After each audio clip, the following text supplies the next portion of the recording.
Ladies and gentlemen, thank you very much for being with us today. I have two of my colleagues who I highly respect, and Director Byrd from Winter Haven. He is the Director of Public Safety for not only the police department, but the fire department. If you find me calling him Chief, he said that's okay because he was the chief before he was the director. And Chief Andy Ray, who I've worked with for many years. They epitomize what professional law enforcement is all about. They joined us as well as members of the Orlando Police Department and the Orange County Sheriff's Office to do our Operation Child Protector. And once again, Child Protector is very important to us. It's very important to the community. Most importantly, it's important to the children who we saved. What you see on this board here, and I'm going to go over this individually, are deviants. Incredible deviants. They travel from as far away as Clewiston, Florida. One even came from Los Angeles. He was in the Orlando area, decided that he'd stop in and engage a 13 and 14-year-old child in sex. But much to their chagrin, instead of meeting with children, young children, they were met by law enforcement officers from the police departments as well as the sheriff's office who were online, undercover, posing as children. I'm going to introduce you to these folks for just a few minutes and give you some of the information that is pertinent to their deviant conduct. These are nasty people. And when we go through this, understand that obviously we can't even use the words that they used. We obviously can't show you the pictures and the video clips that they sent to what they thought were 13-year-old little girls and little boys. But we'll start with Jonathan McGrew. Jonathan works for Disney. He's a custodian. He works at Hollywood Studios. And he dates Savannah Lawrence. Guess what? She's a custodian. She works for Disney Hollywood Studios. So this pair showed up thinking that they would have a threesome with a 13-year-old little girl. The suspect sent videos of he and Savannah having sex to what he thought was a 13-year-old child. In fact, he said to the child, "We want to enjoy this opportunity. We don't want to rush. And then at the conclusion, maybe even we'll cuddle a little bit." Are you kidding me? That's how you're talking toward 13-year-old children. He went on to say that our fantasy is to play stepdad, stepdaughter, stepmom, teacher, student, maybe even shoplifter, where we do a strip search. So he gave all of these details before the two of them showed up. Well, guess what? Savannah said, "I'm just a follower." But she admitted and confessed that they came there to engage a child. Well, if that's not enough, Disney employees, how about another one? This one is a lifeguard at Disney Animal Kingdom Lodge. Kenneth Aquino, he's 26. He left his girlfriend, who was 7 months pregnant with his child, in order to go have sex with a child, a 13-year-old. He bragged about his prowess and how wonderful he was. He's a Navy veteran. That's right. He was working toward a dive team or a SEAL team or some kind of special ops job. They did a background on him and found out that he had friends or affiliates that were gang members, and they tossed him. But that didn't stop him from showing up in his work clothes from Disney in order to have sex. He confessed. And then we have Juan Guadalupe Arroyo. He's a registered nurse for Advent Healthcare and Celebration. Now, don't you know that you want to wake up in a hospital with a registered nurse that was just visiting a 14-year-old to have sex? Well, Juan was locked up, and he didn't have the opportunity to do any kind of thing with a 14-year-old. And then there's Philip Nelson. He traveled to meet a 14-year-old girl. He left his 7- and 8-year-old children with his mother so he could show up to have sex with a child. That's right. He's employed by Powertown Line Construction, and he confessed that he left his children with his mother so he could have sex. Did I mention our detectives that work this operation are simply the very best? They're skilled in talking as if they're 13 and 14-year-old children. And they worked around the clock for a week in order to arrest 17 people. So now we'll introduce you to Carlos Flores. He is a store manager for Starbucks. I bet they're proud. He's assigned to the Orlando International Airport. He has a 13-year-old female who he was pursuing and thought that he was going to engage in sex. But he did not want to come inside the building. He wanted the girl to meet him in his car, because that was his fantasy, to have sex with a child in the car. Now, because of HIPAA, I won't tell you which one, but I can tell you that one of the people that we are talking about today was HIV positive. Did you hear what I'm telling you? He's HIV positive. He showed up to have unprotected sex with what he thought was a child. Now, if that's not the worst of the worst, I can't imagine how it gets any worse. The guy is HIV positive. Let me say that again, because, you know, you just can't believe it when you hear it the first time. He's HIV positive. He shows up to have what he thinks is going to be unprotected sex with a child, with a little girl. Fortunately, our detectives were there instead of a 13-year-old child. But guess what?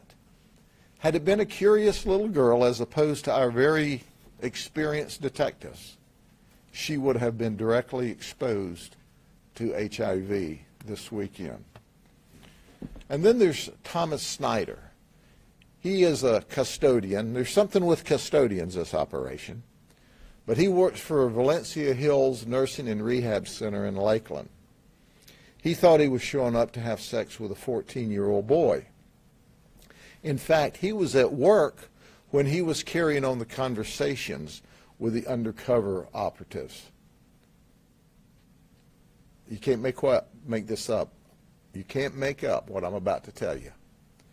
He says, "I like smelly feet." Did you hear that? He likes smelly feet. He wanted to smell the little boy's feet. And then he wanted to play with his toes. This dude right here, 5 brain cells, 4 aren't working. All of these guys, 5 brain cells, 4 aren't working. These are dangerous people. He talked really, really nasty during the undercover conversations, which tells us that that was probably part of his fantasy or his sexual desire.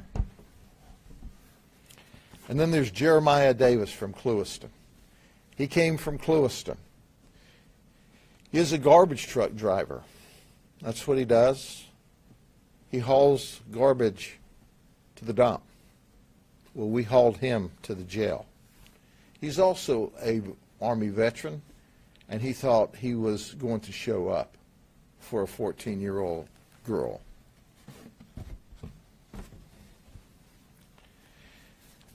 And then there's David Ring.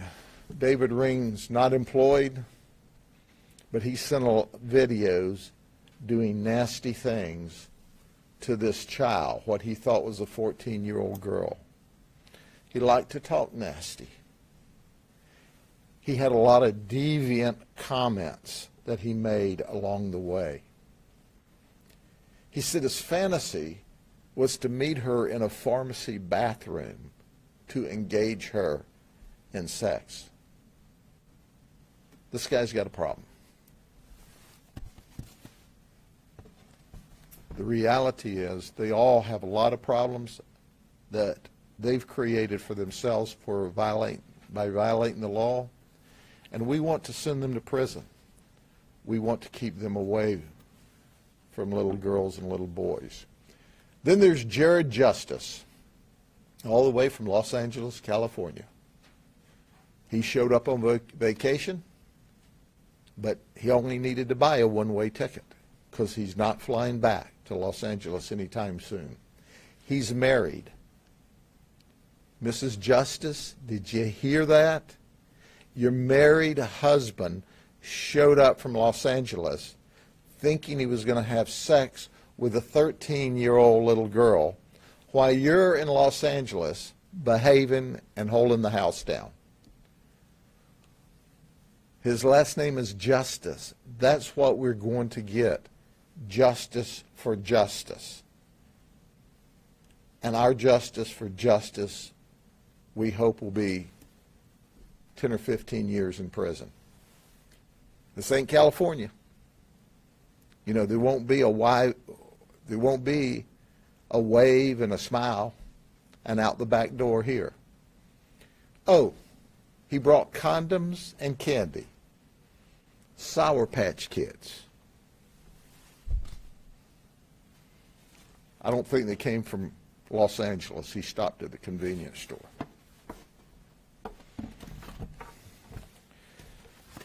And there's Julio Cedeno Jr. He's a contractor. He's from Zephyr Hills. He's married.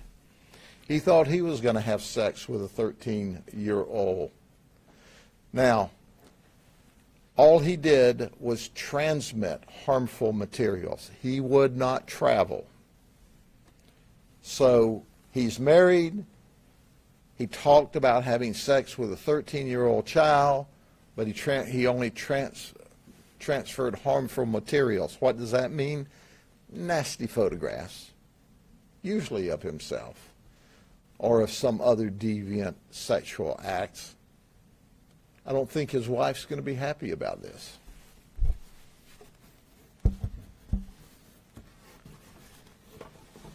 Then we have Lior Inbar.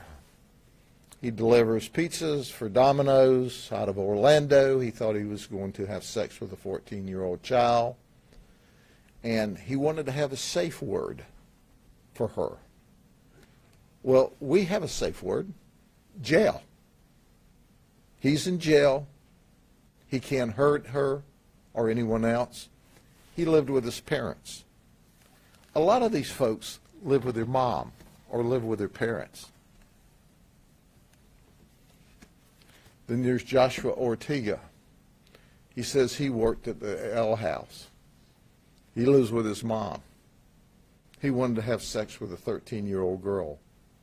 Mom, you need to have a talk with this dude. He's your son. He was living at home, and he wants to have sex with a little girl. You need to have a talk with him. You need to tell him that he's going to prison for a long time.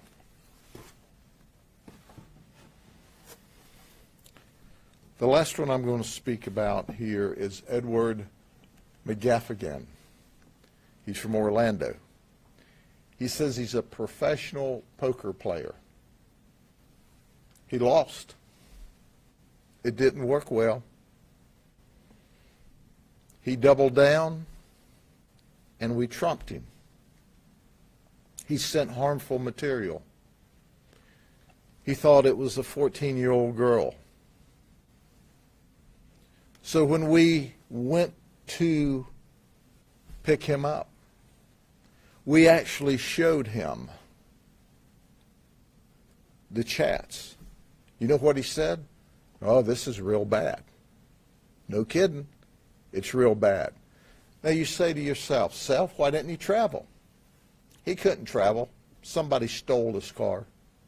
So he just talked nasty and sent harmful material. So at the end of the day, this is just one more investigation of many that we have. But the strength, once again, of our investigations are with the men and women of the police departments who work very, very hard alongside of us to make this successful. Let me turn the podium first over to Chief Andy Ray and then to Director Byrd for their comments. Thank you, Sheriff. Good afternoon. Just wanted to say thank you to the Sheriff for his leadership on this particular operation, operations of this sort. Operation Child Protector is another success, obviously. Our concern is, we all share the concern, and that is for kids. We know it's parents and grandparents' jobs to look after their children, to try to give them guidance and to protect them from things that are out there. The web is a dangerous place. There are lots of places that people like this, bad actors, can get to children, and it's important for them to understand that and to reinforce that with their kids. There are lots of opportunities to get in between that, and so we want parents and grandparents to do that. In addition to that, it's our job to help protect those kids from people who would prey on them, and so we're always glad to work with the Sheriff's Office.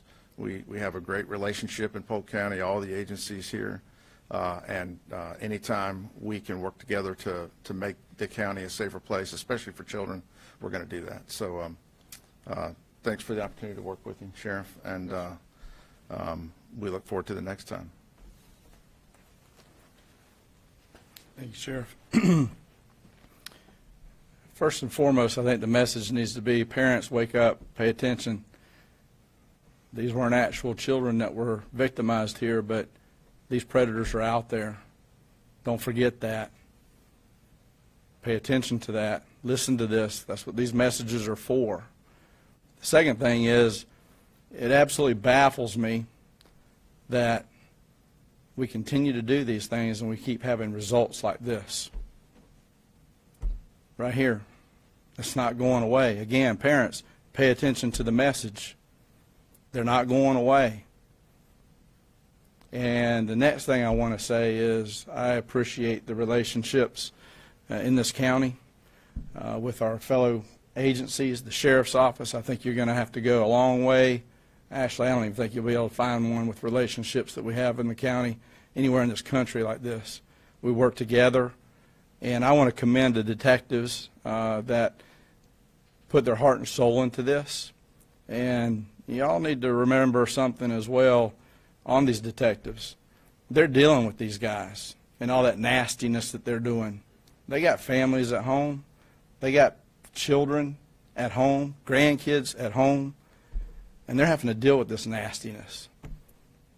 And they're going to continue to do it. And for that, I appreciate all of y'all, because I got grandkids that age, and I appreciate that. So, Sheriff, thank you, and we will continue to be a part of this, and we'll keep putting people in jail if they want to keep doing this. I have one other case that I need to talk about, but are there any questions for the Chief or for me before we get to that? Yes, ma'am? Was contact made via social media, and if so, what site? Yes, ma'am. Contact was made on several different social media sites, and we don't tell which ones for obvious reasons, because there will be other investigations on other days. You know, that's the downside of social media. It's made the predators easier to get to the children.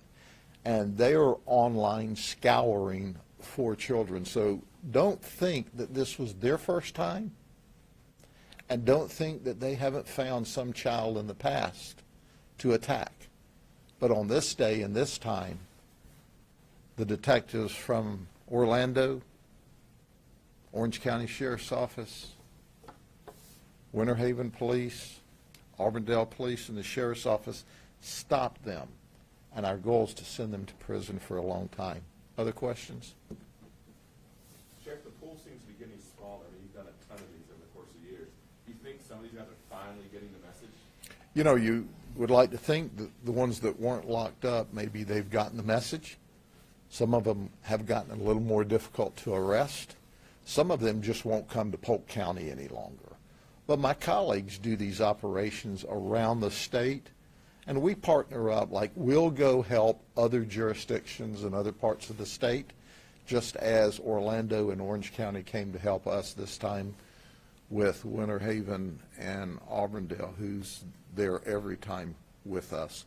So at the end of the day, when we started this, it was not unusual, as you said, to arrest 30 or 40 at a time.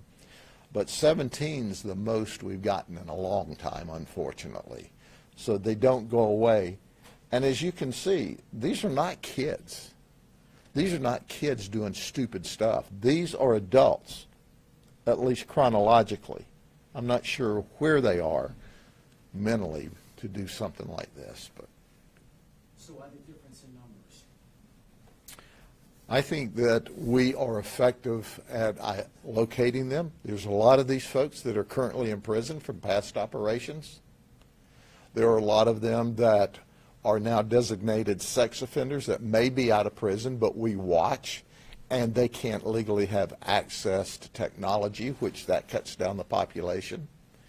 I think our colleagues from around the state are arresting people, but we are happy that we caught 17, but normally a good operation is anything around 8 to 10 now, and we really arrested more than that. I'm sorry there's any on this board. I'm sorry we found one, but they're there, and they're online 24/7 looking for your child to sexually batter or worse.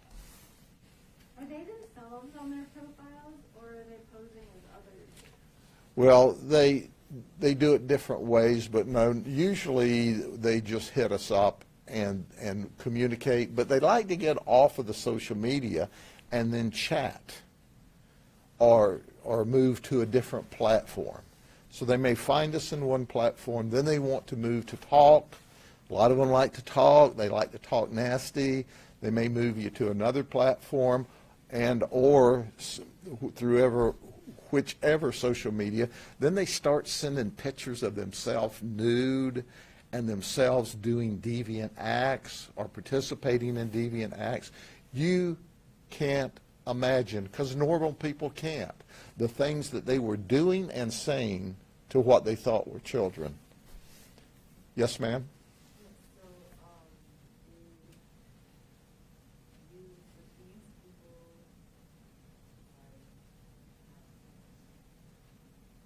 I didn't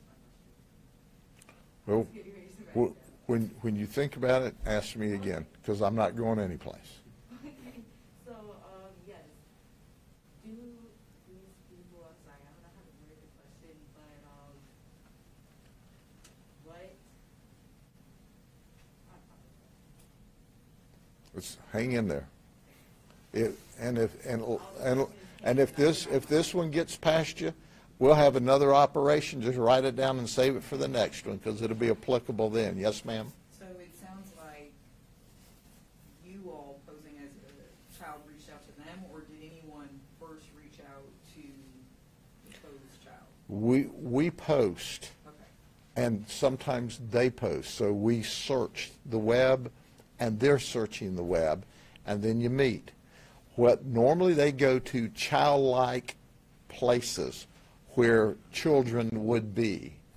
And it may be game rooms, it may be just where kids chat, and then they start communication, and it works from there. What would you tell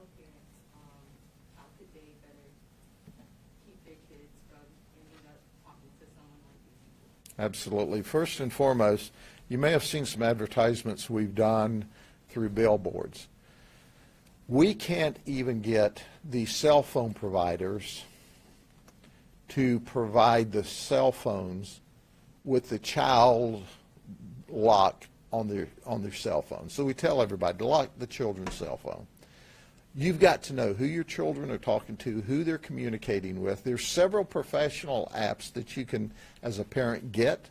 So if your child has a cell phone, you can see who they're communicating with. So you've got to be in charge of your child. And I tell folks what I learned from my dad a long, long time ago when he looked me in the eye as a young man and said, "Son, it's not my job to be your friend. It's my job to be your parent. And if I parent you right now, when you grow up, we'll be friends." And my dad and I were best friends my entire adult life. We weren't best friends all the time when I was a teenager. But I tell parents, be a parent. Be all up in your child's business.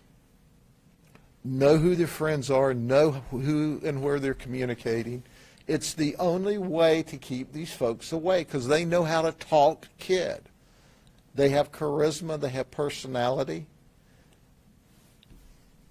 And it's frightening how convincing they can be. Yes, ma'am? I hope I'm not jumping the gun on this one, but is this what the sheriff's office is working on with Tim and the upcoming public service announcements? Yes. Okay. Yes, and Tim is working on a phase of this whereby we're trying to get parents, and really we'd like internet companies, cell phone companies, just send the phone to your provider to be retailed with the child locks in place. Adults can unlock it. You can go on and unlock it, but just send it. The data is something like 90% of all children with a cell phone don't have the child lock in place. And it's a dangerous adult tool. Any other questions? I want to talk for just a minute about a sexual predator, a child sexual predator. Now, it's separate from this investigation. Our detectives just did a remarkable job making the arrest of Eric Rowe. Let me tell you about Eric Rowe. He's 32 years of age. We have him charged with capital sexual battery of a child that he had access to. He has been inappropriately touching this 8-year-old child. He has been inappropriately touching this 8-year-old child since she was 4 years old. And we have documented by his own admission that there has been at least 10 molestations during that period of time by his statements. When it was discovered that he had actually sexually battered this child, who is now 8 years of age, he made the statement that his conduct was animalistic. I agree with that. He said he's ashamed of himself. I agree with that, but it's a little too late. So when you think that this guy was attacking a girl, a baby, from the time she was 4 until she was 8, when it just came to our attention the other day, and he actually made a statement that the victim would need psychological counseling, then he said, for what we did together. Not what we did together. That baby will need psychological counseling for what you did to her. He told the victim, we got to keep it a secret. It's our secret. Well, it's no secret. The most we can do with him legally is to lock him up for a capital felony, hope that he's convicted, and spends the rest of his life in prison. But I want you to get a close look at a very dangerous, deviant child predator. this is what one looks like. Any questions? Okay, thank you very much. We'll see you the next time. Take care.